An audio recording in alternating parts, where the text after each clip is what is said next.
Welcome back into Open Line. I'm Chuck Long here with attorney Kevin Kennedy. We appreciate everybody calling in this evening.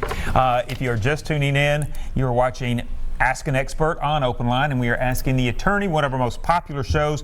And the nicest thing about this whole hour is that those questions that you ask, they help a lot of folks, not just you, but the folks listening as well. Kevin, one of the things, though, that we've been talking about, especially since with hands-free laws and all of that, still texting and driving. Are you getting more calls on this? Every day. Cases? You're in the court, they're writing tickets. And, you know, one guy saw him in there and he was representing himself. You know, they say the man who represents himself has a fool for a lawyer and a fool for a client.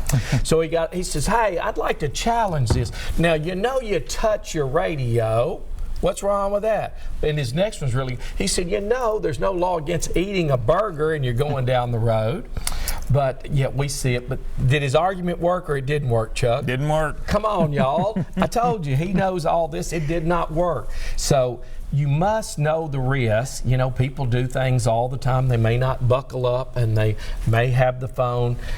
Know that there are risks. If you were to have an accident and kill someone and they could trace back that texting was going on, it sounds to me like they've got an argument for negligent homicide, which would be devastating to any family. Absolutely.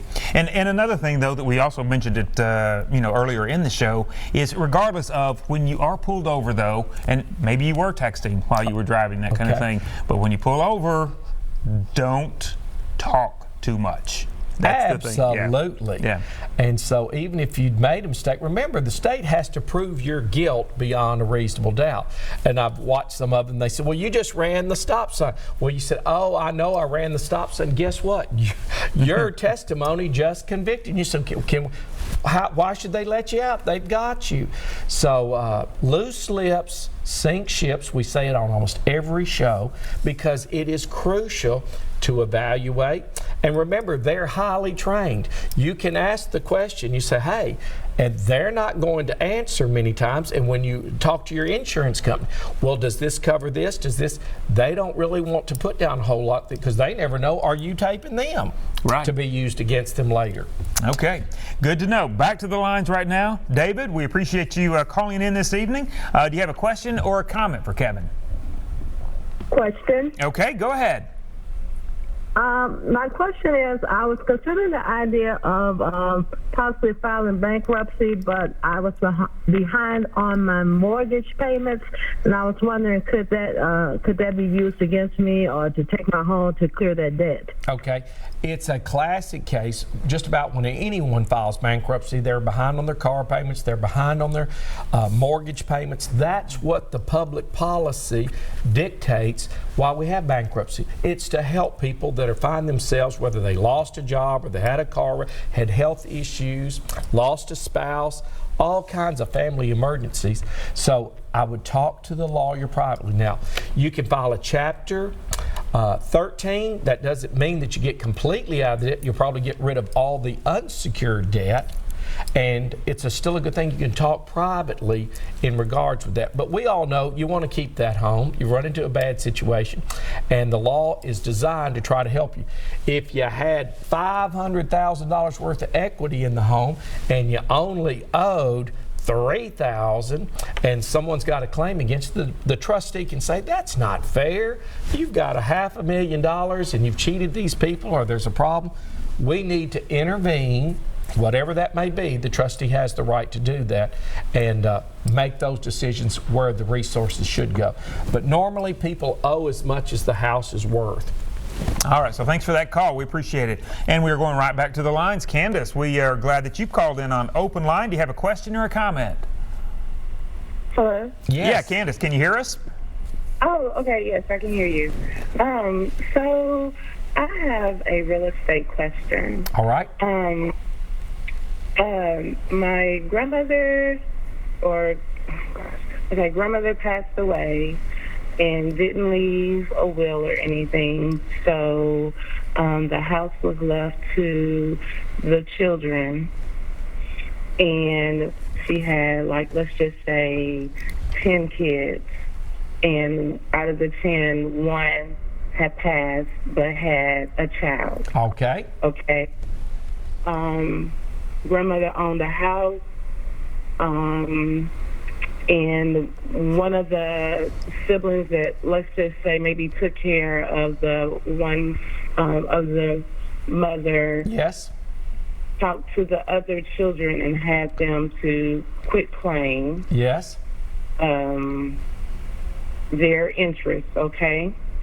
The one that was deceased before the grandmother, their children did not sign anything. Okay. So since the house has been torn down, and let's just say at first the house was $100,000. Now with it being torn down, a $500,000 house is put on this lot. And the one sibling that had all the interest Yes. had quit claim to herself and her child. All right, let me stop you right there. Tennessee, we have what's known as per stirpes, meaning that those 9 children, if there's 10 and one passed away, their 2 children, the grandchildren, can assume the rights of inheritance of their deceased parent. So all 9 of the others can quit claim, but these others still have an interest. Somebody can petition the court to have their interest either auctioned and settle the estate that way. Anybody can bid on the land, and it wouldn't be what the really potential is. It would be what is the actual value of that property. If the house has been torn down, then you just have a lot. But those people, you're not going to get a clear deed. You say, well, what's the problem? You could never build a house and get a mortgage because there is a cloud on the title. So I tell you, get a will, have an executor named, get it worked out. If there is no will, go to the court. We call it an administrator, basically the same thing. They file, let the court, if there's any outstanding claims, we'll deal with those and we get a clear title. We can sell the home and go on. So all these generations, grandmama died and left it, now mama has died and left, you have a horrendous amount of problems because we've got so many cousins and whatnot to get a clear title. Can it be done? Yes. Will it take some time? Yes. Does everybody have to be notified? Yes. If they don't agree, we still have a solution. And one more reason why, though, to get that will. Yes. You know, at whatever age, get that will going. Absolutely. Yeah. And if a loved one passes, go do the administration. Don't let 2 generations or 3 generations pass, and we see that. All right, so we appreciate that call. Good for a lot of us to know. All right, back to the lines right now. Miley is on the line with us. Miley, we're glad that you called in. Do you have a question or a comment? Yeah, I have a question regarding a quitclaim deed. Okay. Kevin, my mother gave me the house for $1. Okay. After I put $30,000 into it to keep the house from falling in on her and my stepfather. Okay. Okay. Now, my mother just passed away, and of course he's still living there, and I plan to take care of his wishes as much as I can.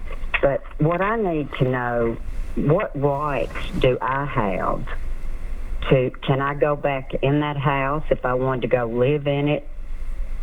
Can I Okay, have I a can house address that key? right off Okay. the bat.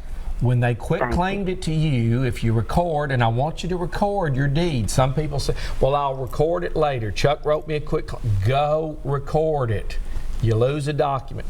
Whoever is the titled owner of that property is in control of that property. So I own a home, it's quitclaim. Chuck had been renting there for 50 years. He put $40,000 of his money. Guess what?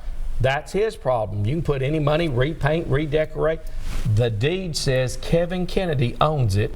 Then I own it. Do I have a right to go there? Yes. Do I have a right to ask Chuck to move? Yes. I can make the decisions. I can raise the rent. I can forgive the rent. Landlord comes from common law, British law, and he is the landlord. Okay, good to know. So record that deed. All right, Molly, thank you so much for the call this evening. So I believe that we have Janet on the phone with us. Janet, we appreciate your patience. We're glad that you called in. And do you have a question or a comment for Kevin? Are you with us, Janet? Janet, can you hear us? Janice. Yes, go right ahead. Go ahead. Go ahead, Janice. Well, I think we just lost her. All righty. One of the things, too, when people talk about, though we were talking about the wills and how important they are, Yeah. If a will is done, can anybody go in and contest it? Well, you have to have standing. What is standing?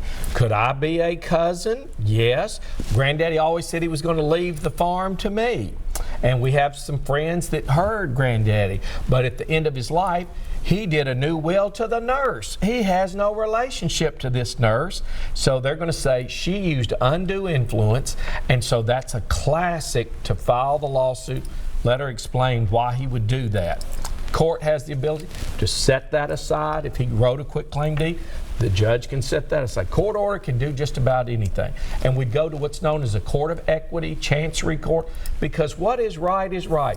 We all have a sense of justice, fairness, and right. That's why we have the law. Well, and another thing, Kevin, too, that we often hear is one of the reasons that you get a lawyer in so many of these cases, though, is the lawyer knows how to challenge something. Yes, yes. So where does that kind of play into the general scheme of why you get the lawyer? The general scheme is you must always advance your rights. We have that word called laches. Don't sit on your rights. We had a guy in there not too long. He said, well, my mother passed away 10 years ago, and my brother got the home, and he clearly did. Hello, come in, you waited. That's why we have statute of limitations. Well, where's the documents?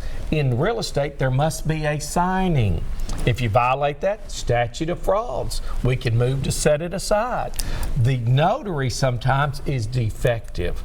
A mortgage can be placed, but they didn't record it correctly, so you doesn't have to pay it. So I don't need a lawyer. I can put Chuck in our friends, and it's a mistake, and someone loses a lot of money over it. All right, good to know. Better be safe than what? Sorry. I knew Chuck knew all. He knows all of these old sayings. I'll tell you what, we're taking your legal questions this evening, but we do need to take a short break. If you do have one of those legal questions, though, or even a comment, 737-7587 is the number to call. You're watching Open Line.